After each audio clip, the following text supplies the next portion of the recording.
Hello everyone, so I wanted to come and give you a quick overview of the secret recipe that I've been talking about, my chicken and vegetable stir-fry fried rice. That isn't actually rice and has no carbs. I mean, there might be a few carbs, but it's not rice, I'll tell you that much.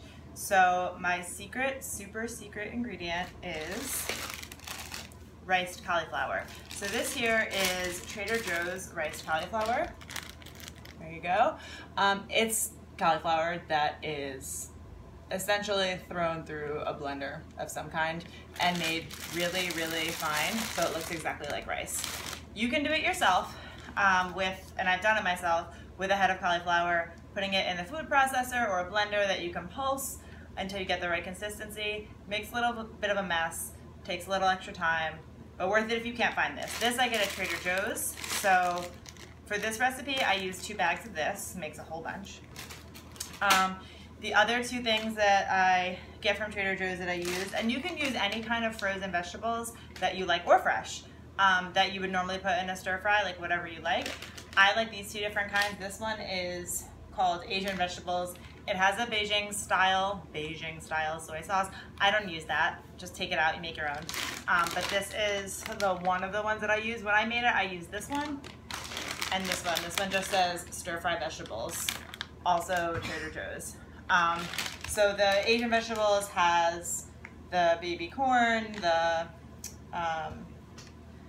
broccoli, carrots, string beans, all that stuff. The stir-fry vegetables has the sugar snap peas, mushrooms, edamame, like all kinds of good stuff, and chestnuts. Basically, Desiree wanted the baby corn, so that's why I wanted this one. And I also wanted some of the things in here, so I just combined them. You can use 2 of the same one, you can use whatever you like. These bags are 16 ounces a piece, they're a pound a piece. So for this, if you're going to use 2 pounds of riced cauliflower, or 2 bags of riced cauliflower, yeah, each is a pound. 2 bags of riced cauliflower, 2 bags of frozen vegetables at a pound each, so 2 pounds each, and then 2 pounds of chicken. 2 pounds of chicken breast. You know, I get them and I chop it up before I cook it so it cooks quick into small bite-sized pieces.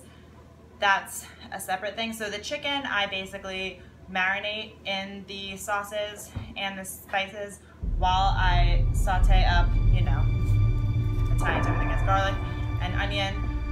That's gonna go in the base of the rice. So I start with that and then a little bit of olive oil, and I cook that, and then I add the cauliflower, then I add the seasoning to that, cook up the vegetables. If you can do it all together, great. I have a really big skillet, even still I had to do it separately and then combine them. And then I cook the chicken separately so that it can be added on top or not. But in both the rice and the cauliflower rice and the chicken, I use the same sauces. So it's essentially all these things. Now, some of these you may be familiar with. If you love to cook, you might be familiar with them. If you've made it, you're familiar with them. Some of these may sound crazy to you, and that's okay. And it does seem like you might have to go out and buy a lot, but here's the thing. Once you have these in your pantry, you're good to go, and anytime you want to make anything that is Asian style, you're going to have it with you. So it's a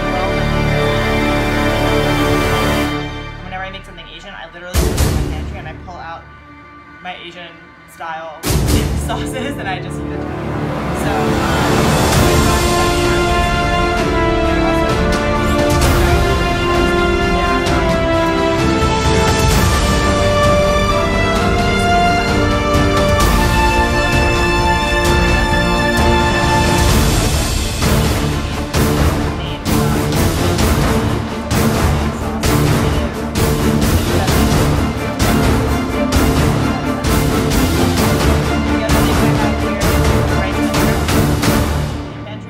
anytime you make anything Asian,